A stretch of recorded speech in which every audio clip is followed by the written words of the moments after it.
Hey everybody, this is the Sliders Review, and I'm here today to talk to you about The Robertson Family, Lost in Space, the 2004 unaired WB pilot. So, I watched this many years ago on YouTube. It was broken down into 5 parts. You can still find it on YouTube, but there's a couple of different ones. Now, if you watch the broken up parts, it's gonna be from at least 3 different YouTubers, and it's only gonna have 4 parts. But somebody actually uploaded the full thing in its entirety, and it's actually clean. You can actually see things, and it's not fuzzy, it's not too bright, because the ones where it's chopped up, it was in really bad quality.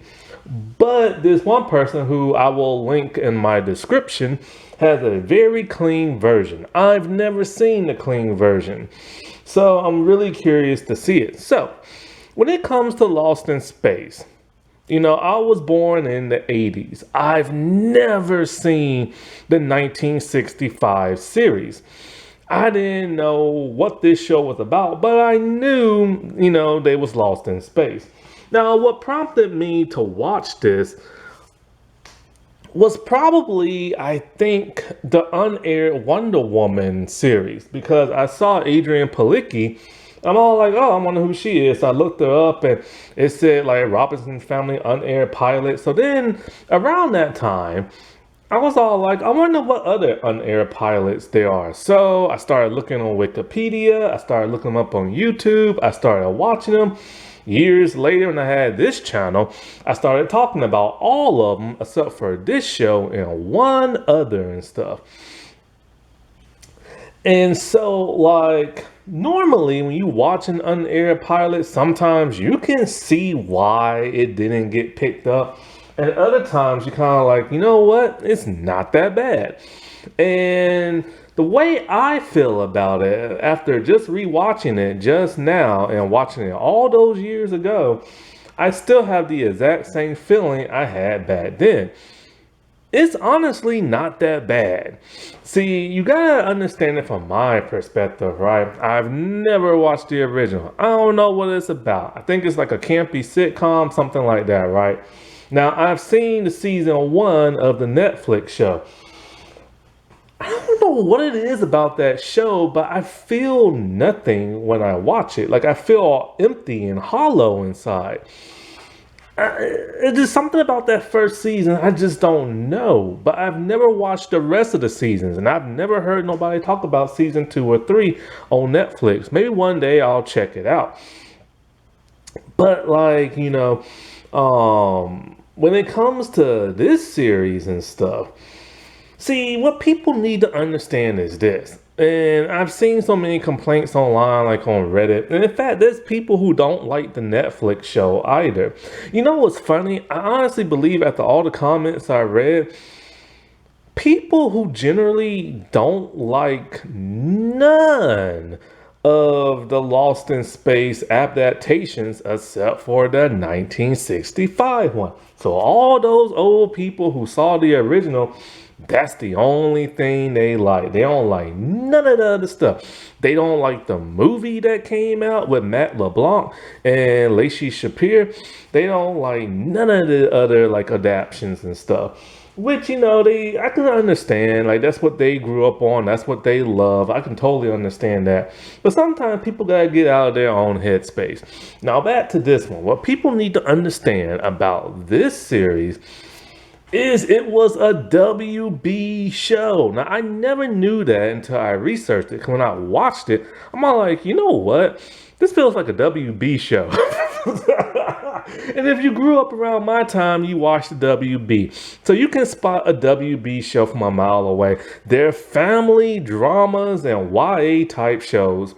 And so I'm getting more into family drama, teen dramas, YA stuff now in my older years. So I'm totally okay with this unaired, pilot and everything. And so, yeah, it does have that family drama feel to it. Like actual drama, not campiness drama and stuff. And what people need to realize is that this unaired pilot is technically similar to the unaired pilot back in 1965, because there is an unaired pilot that people don't know that introduces another child by the name of David and stuff. And so when people watch this unaired pilot, they're just kind of like, who the heck is David? And he blah, blah, blah. That's because they don't do their research. Now, is this pilot great? No, but it's good and it's entertaining. A little tweaks here and there, a little bit more character development, a little bit more space battle and everything, and you got yourself a pretty good show. I honestly believe if this show would have aired like on a WB, it might not have done so well. WB really wasn't known for sci-fi. I think it would have done okay on UPN, but if they would have had it on UPN, it would have to be more action-packed. If they would have put it on the Sci-Fi Network, they would have had needed more sci-fi elements in it. But the WB was looking solely just for like the drama aspect of it. Now, when it comes to that Lost in Space, it's technically based on like a comic, and it's based back on like, the Swiss Family Robinson and everything. So funny. People wrecked on an island and everything. They're like, hey, let's change up and put it in space and everything. I think I did see the Swiss Family Robinson. I remember watching it on TV back in the day when I was younger with my family. And I think I remember Sarah Michelle Gellar. But I have vague memories of it. I just remember an island, and I kind of remember her. And stuff like that. And so this thing was actually directed by a very famous person, John Woo himself. And he had a budget of $200 million and stuff. Now, this show's gonna get its mixed reviews. And the WB just passed on. Because like I said before, WB is not known for doing sci-fi. They're known for doing family dramas. They're known for doing like supernatural dramas. That's it. And comedies and stuff. So this really was not up their alley. I think another network probably been fine. Honestly, if they was to make it now, tweak a little stuff here and there, get some better CGI and props, I think they would have had a pretty cool show. But then again, there was the Netflix show, and some people had mixed feelings about that. But it wasn't just like, things that they changed. They tried to tweak it to make it different from the original. The personalities of the family were different. The jobs they had was completely different. Like after reading online, like the mom was like, what was she, kind of like a botanist and a cook in the original series, because it was the 60s. So all she had to do was like housework type stuff. But in the new version, she is a doctor and stuff. So Maureen is a doctor in this series, and a very overprotective mother. You have John, who is an ex like war hero from fighting the aliens and invasion, because they're in the year 2097. I will never get to see that year, boy. I'm so sad. I'll be long gone before it is.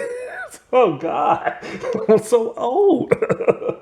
And so like, so he's like, a war hero and all this stuff, and he wants to go and live out in space into like this space colony type thing. So they can be like farmers and everything like that. The mom doesn't want to do it. She wants to stay on Earth. She thinks, their priorities on Earth, and their family has like no business out in space. You have the daughter. What's her name? Is it Adrian Palicki? She plays Judy, and she is either the oldest daughter or the middle daughter in this version. And so she's a rebellious teen. She doesn't want to go out in space.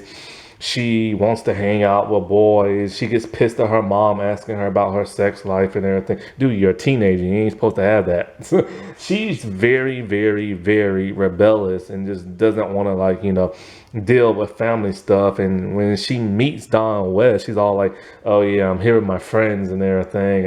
And, we graduated from this, till her mom comes up and grabs her and stuff.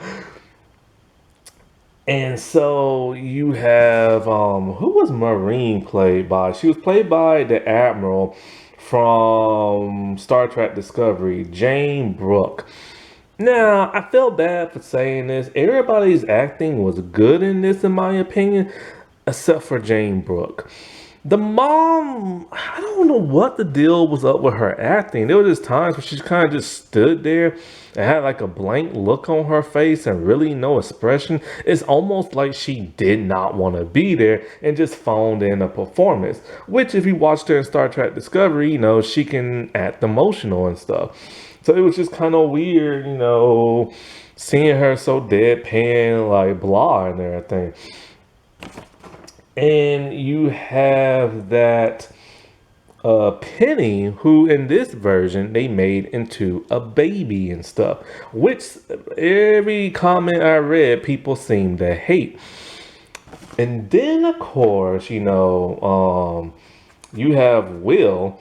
That's the one thing I do remember always hearing, like Danger Will Robertson in there. I remember hearing that phrase growing up. I didn't know what the world that meant. And he was played by Ryan Malgarini. And he was pretty cool. He's still that child prodigy. He still makes the robot and everything. He hooks the robot up to, like, Jupiter 2 saucer and everything, so they can get the heck on out of there. And, like, he was like, just the young kid who's the prodigy, but his version, he's been bullied at school, beat up and stuff. So he made a robot to be his best friend, and his mom does not like that. And then you have that of David, played by Gil McKinney. And there's not much to say about, like, David. He's doing bad in school. That pisses his father off. He's kind of a blank slate that they didn't do much with. But there is an excuse to why if the series would have been picked up, there's an excuse as to why he's not there and stuff. But for the most part, they should have gave us more reason to care about this dude, because honestly, you just don't. He makes bad grades. He doesn't get along with his father. He's pissed his father was never there growing up. And, you feel bad about that, but, you just forget all about that. And so Don West, who was Don played by? He was played by Mike Irvin. And so this version, of course, he likes Judy. And he hung out with her one night when she snuck out the house and everything. But when they're on the space colony and when he finds out who her father is, he wants absolutely nothing to do with her because he respects her dad and he just wants to be a soldier and be the best soldier he can. So he's giving her like the cold shoulder and she doesn't like that. Well, as they're like on like, the space station, which, okay, I watched the crappy version with the bad, like, quality, and the space station on the bad quality actually looked pretty good on the outside, kind of. In the inside, it looked kind of blah, like they were trying to be both retro and modern at the same time. So it kind of has this modern, futuristic feel, but kind of retro, but it's kind of boring. It's very gray, and their uniforms are casual gray, kind of a little bit like the original, but not really. And it's just so much gray in it that it makes you want to throw up. I wish they would have went a little bit more Star Trek-ish with it. And so, like, while they're there and everything and adjusting and stuff like that, the captain calls on John because something's weird with their technology and he recognized what this glitch is. The aliens are about to attack because we saw them decloak and everything. So boom, the aliens are just attacking the space station. You know, there are like lasers and stuff going on. There are explosions, and on the crappy version, it looks really good. They went that old school sci-fi and Star Trek route where they used like a practical ship, moving around screen and doing stuff like that before the days of CGI. And I don't care what anybody says, that was actually a pretty cool space battle. But of course, they boarded the ship. And this is where it gets a little weird. You know, being John Woo, he gotta be John Woo. So you get like Don and Judy, and they fight one of the aliens off using martial arts. Crappy martial arts. It was not choreographed very good. And it just seemed kind of odd and just not good. But then we get like a battle with the father, and it's a little bit better. It's a little bit more hand-to-hand combat. There's a weird thing he does with his foot where he grabs the wrist of the one dude and he twists it with his foot. It was kind of boring, but he gets in like a laser battle. He literally takes like the blade, he severed one of the arms off and he took the blade from the arm, and you literally see him chop one of the aliens' heads off. Now, the aliens, their costumes look like crap. I'm sorry, but they do. They're leathery, they're rubbery, they don't look good whatsoever. But the fight between them and the humans is pretty alright. There's not much fighting, it's just like Don, Judy, and John. But then we get a scene with David and Will where I guess they didn't have the money for the CGI, so you can see them on wires, and I guess they didn't CGI the back of, I don't know if they're supposed to get sucked into space or sucked into like a corridor, but the ship is tilting, they're grabbing on, and the wind is blowing. That's really cool as he's trying to like close the hatch.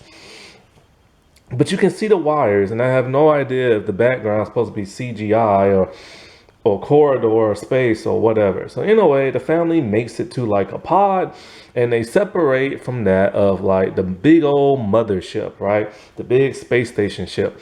And so Jupiter 2, it's kind of all right looking, could be a little bit more better looking, you know what I'm saying? But they get sucked into like a wormhole or something like that.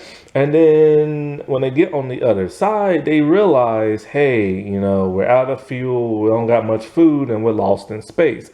However, there's a really tragic scene. So to explain the absence of David in the series, if they were to get picked up, he is running as fast as he can to get to Jupiter 2. And the family's already boarded Jupiter 2 with that of Don. But David doesn't make it there in time. And as they detach, you see the area where he's at like completely blow up with like the aliens and stuff. So he's either dead or he's in the wreckage and stuff, and probably gonna run out of oxygen. That was really tragic, man. I was not expecting that. But like I said before, I wish they would have done more with his character so we could have got to know him a little bit more better. Because for the most part, the only people we really got to know very, very, very well is Judy. You get to know John a bit more too, and also the mom. A little bit of Will, but like I said before, David's kind of like a blank slate who's just upset at his dad who would not be in there and doing bad in school. So, like I said before, I don't care what nobody says. I actually like this on-air pilot, and it's quite a shame it never got picked up. But like I said before, if it would have been on the WB, I don't think it would have lasted, because that's not a WB type show. They would have done better. They would have went over to Sci-Fi or UPN. Alrighty, well, I'll talk to y'all later. Bye.